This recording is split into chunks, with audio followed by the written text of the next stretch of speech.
mutanasi. Sewaktu Lawomaru lahir, ada 9 helai rambut yang tidak pernah dicukur karena terdiri dari kawat atau besi. Hari menjadi bulan, bulan berganti tahun.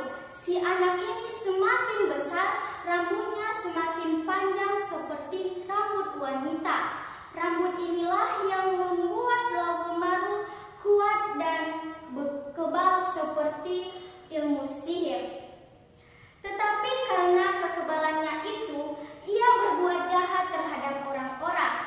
Ia menyalahi kehendak Tuhan. Ia mencuri, merampas, dan menyiksa.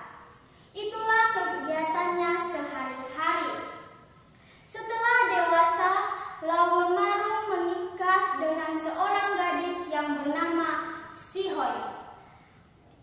Perkawinan mereka dikaruniai oleh seorang anak laki-laki. Sampai sekarang, orang itu tidak mengetahui siapa nama anak laki-laki tersebut. Setelah anaknya itu dewasa, ia pun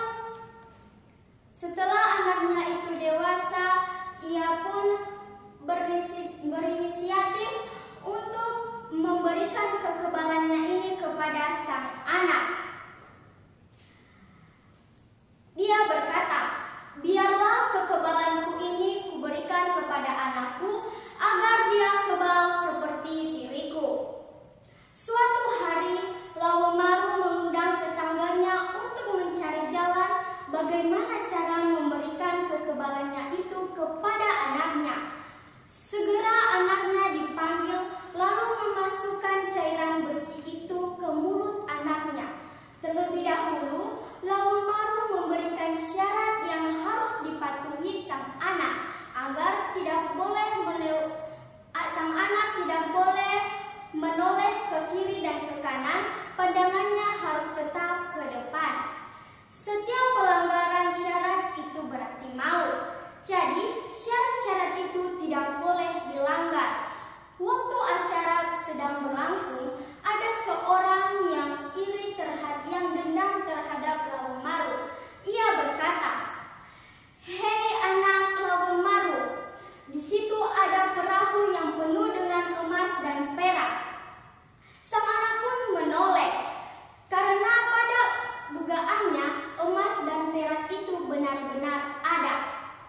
Saat itu juga leher anaknya segera putus karena cairan besi yang belum habis diminumnya. Anak itu pun meninggal. Kemudian berkatalah Lawomaru, "Biarlah kuhubungkan pulau ini dengan Pulau Sumatera." Lalu ia mencari 2 orang temannya untuk menarik Pulau Nias dengan Pulau Sumatera. Tetapi ada salah satu temannya yang menaruh sakit hati terhadap Lawomaru. Itulah akhirnya usahanya itu pun gagal. Pada malam bulan sabit, Lawomaru memancing seekor ikan untuk membahagiakan istrinya yang sedang sedih di rumah. Seketika Lawomaru hendak pulang, datanglah ombak besar dari laut yang merupai sebuah kepala besar seperti kepala ular raksasa. Namun ia tidak takut karena hal itu bisa dia kalahkan dengan menggunakan kerisnya. Setelah itu, ia pun kembali ke rumahnya untuk menemui istrinya. Dengan bujuk rayu, si Shihoi ingin mengetahui sebab kekuatan suaminya. Lawomaru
berpisah dengan istrinya untuk selama-lamanya.